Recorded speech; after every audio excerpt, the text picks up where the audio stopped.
Hello there guys and welcome back to the channel. So Solo Coliseum has made its grand return, somehow got slightly overshadowed by the Karina challenge number 5, but nonetheless I quickly knocked it off in off stream as well, because it turns out, well, it's actually not that bad a fight to begin with, but Tanos absolutely shreds it. So I'm going to explain the fight, and I will also kind of like go over some of the options and what people are using. Here, basically what we need to know is that instead of landing X amount of mediums or lights, we need to hit striker or a heavy attack. It's always either one of those two, basically.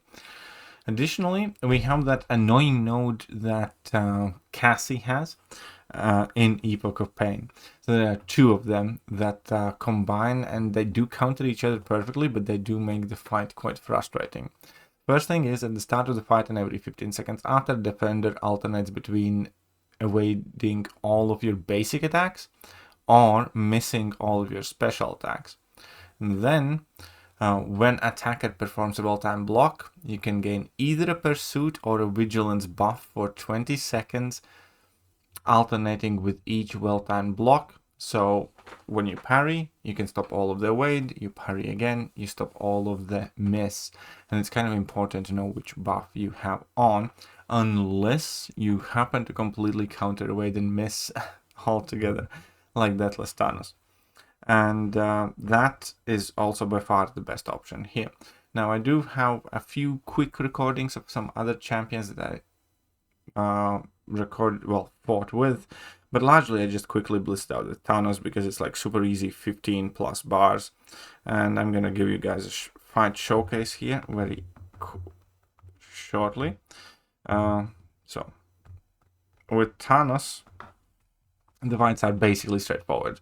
Now, this isn't going to be like the best ever example, but initially you want to parry once, then you do want to drop in your level 1, basically get some furies on, so you want 2 level 1s. Whenever you have panic debuff on the Prowler active, then you can't miss or be evaded, so you can just, block the final hit of his special and punish it, and you're good. So I have the 8 furies here, sweet.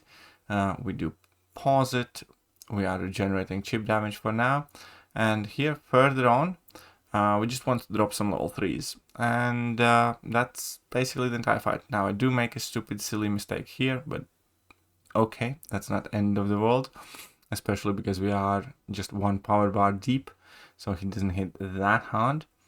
But there you go, I drop a heavy attack here. I do want to pause my thingies, which I have successfully done here.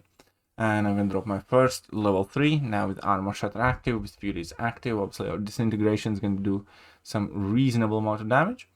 And then you kind of carry on, dropping some more level 3s in this fight. I will screw up at some point, but basically this is the fight with Tanos. It's super easy. There are a few tricks that I want to show with Prowler as well. But there you go. You can just kind of do this. At this point I need to start dropping my heavies or relics, and we're just going to take some hits in the block, drop a level 3, and he's at 5 bars in. I think my voice just went. That's a weird frustration, weird sensation, I meant weird feeling. But here you go, we're 7 bars in, and he's just chilling and dying quite quickly. Obviously I do need to keep an eye on my furies, that I'm pausing everything in a timely fashion, which so far we are. Chip damage is starting to add up, so I need to be conscious of that as well. I wanted him to use it just so I can get that panic in, activate my level 3. At this point I'll have 3 of my wonderful, beautiful disintegrations on, and I really should have just kind of slowed down here at this point. Make sure to minimize the chip damage that I take, but I didn't, and that's also the reason why I will not do more bars in this fight. But there you go, he's at like 12 bars. It was super quick, super easy fight. Here I don't want to block the last hit of a special attack there.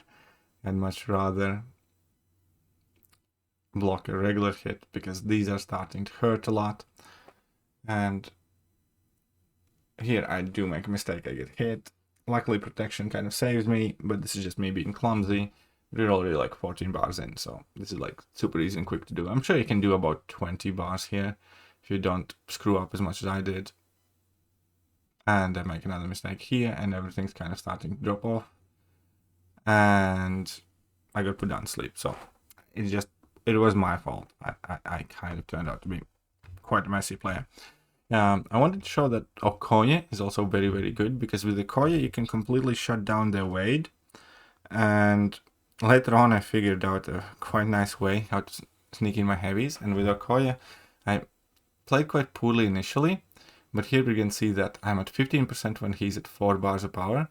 But first of all, there is a trick, so to speak. You can punish Prowler's special attacks if you get the timing right, because there is a small window of opportunity to do just that. Obviously, if you do have vigilance, you can just hit him normally. But here in a second, we're going to see something quite cool. So here I'm going to drop my heavy attack because I need to for the node. So I'm at 9 bars of power here. And heavy attacks are relatively safe to use. So here again, I was kind of safe to punish. But, so check. I think it's going to start here. No, not yet. I'm still utilizing that small window of opportunity. So again, if you practice a bit, the hint, the giveaway is when Prowler has turned his head back at you, you can actually hit him after the special attack. But with Okoya, you can see that in just a second. I realized that punishing his specials with a heavy attack is super useful thing. And especially with Okoya, that lets you kind of like refresh your dots and like pause them. That actually works out exceptionally nice. So here again, I do go in for a regular punish here. And I'm going to go for my level 2 here. I'm going to still have 72 shocks here. Again, I will screw up at some point, obviously I will. And yeah, there you go. But, you know, I was just a bit too eager. I messed up the timing. But if you get that timing right, it can be quite cool. Another fairly cool champion that can be quite good here is Atuma, which I think most of the people wouldn't have thought.